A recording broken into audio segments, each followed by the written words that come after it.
তো দর্শক মণ্ডলী, আমরা এখন চলে আসছি কামাল ভাইয়ের 16 বিঘার একটা আম বাগানে, যেখানে বাড়িফোর, আম্রপালি এবং কাটিমন এই তিনটি জাতের আম এখানে আছে। তো দর্শক মণ্ডলী, এই যে বাগানে কি পরিমাণ আম হয়ে আছে এবং এই আমগুলো কেন এত সুন্দর হয়ে আছে সেই বিষয়ে আমরা কামাল ভাইয়ের কাছ থেকে একটু শুনবো, উনি কি ধরনের পরিচর্যা করছে। আসসালামু আলাইকুম। আমি হলাম একজন আম চাষি। ব্যাসকো ফাউন্ডেশনের আম চাষের উপরে আমি একটা ট্রেনিং পেয়েছিলাম। ট্রেনিং পাওয়ার পরে আমার গাছগুলো ঝোপালো ছিল। ঝোপালো থাকার অবস্থায় যখন আম ভাঙা হয়ে গেল, আমার আম ভাঙার প্রায় 10-15 দিনের মধ্যেই আমি কাটিং করে দিয়ে তখন আমি সারটা দিলাম। সার দেওয়ার পরে মানে আমার আম কাটিং করার পরে আপাতত স্প্রে দিতে লাগলাম। সারও দিলাম, ফের স্প্রেতে আপনার ছত্রাক দিলাম একটা, আর 1.8 ইমিটে আর 55 দিয়ে আমি ধুয়ে দিলাম। এরকম যখন কুশি গাজাতে লাগলো তখন 8 দিন 10 দিন পর পর স্প্রে দিতে থাকি। কিনা আপনার বীজ খরচ কম, লেবার খরচ বেশি, চার্জার মেশিন দিয়ে ধুয়ে দিলাম।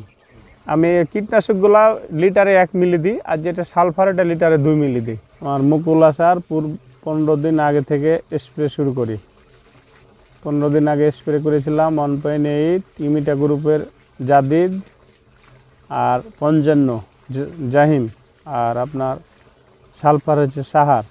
একবার স্প্রে দিলাম, ফের আবার মোটামুটি 15 দিন পর আবার দিলাম। তো আমার মুকুল আবার দিলাম, ওগুলো দিয়া মুকুল বের হয়ে গেল, আধা হাত মতন মুকুল এলো। আমার মুকুলটা অ্যাডভান্স ছিল, তো এই জন্য আমি তারে 10 সাথে যোগ দিলাম, সালফারটা বাদ দিয়ে দিলাম। কার্বন ডাইজিম মানে মুকুল যখন আধা তাইলে আপনার কার্বন ডাইজিম আরবা আর তারে 1.8 ইমিটে আর 55 এটি দিয়ে ধুয়ে দিলাম।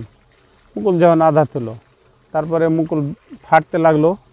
ফাটা অবস্থায় একটা বৃষ্টি হলো আপনার। এই বৃষ্টির পরের দিনই আমি স্প্রে দিলাম। ফাটা একবারে মুকুল ফাটা আছে, একবারে পুরোটাই মুকুল ফাটা আছে, কিন্তু আবহাওয়ার কারণে আমি স্প্রে দিলাম। তারের দিলাম, আরবা দিলাম, আর আপনার 55 দিলাম, আর গ্রুপে নাটিভো দিলাম। আপনার বাইরের একটা নাটিভো পাওয়া যায়, নাটিভো দিলাম এই যে বিগসার সময়, যেটা পানির পরে। আর আপনার ইমিটাও দিলাম হালকা করে, দিয়ে স্প্রে দিয়ে দিলাম।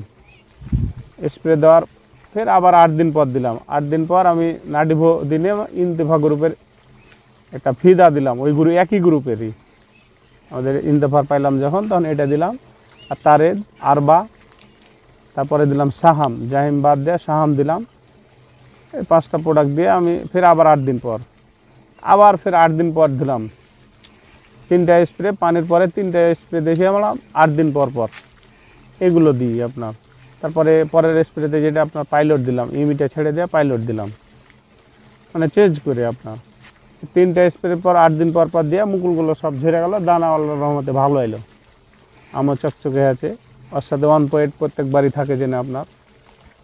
আর তারপরে আপনার 15 দিন পর তখন প্রায় 12-13 দিন 15 দিন আপনার তারেদ, 1.8 সাহাম, কার্বন ডাইজিম আরবা, বরুণ, এর 4-5টা করে প্রোডাক্ট একবার এক রকম চেঞ্জ করে আপনার। এখন যেন 15 দিন পর আপনার দিতে আসছিল, 2টা দিলাম স্প্রে।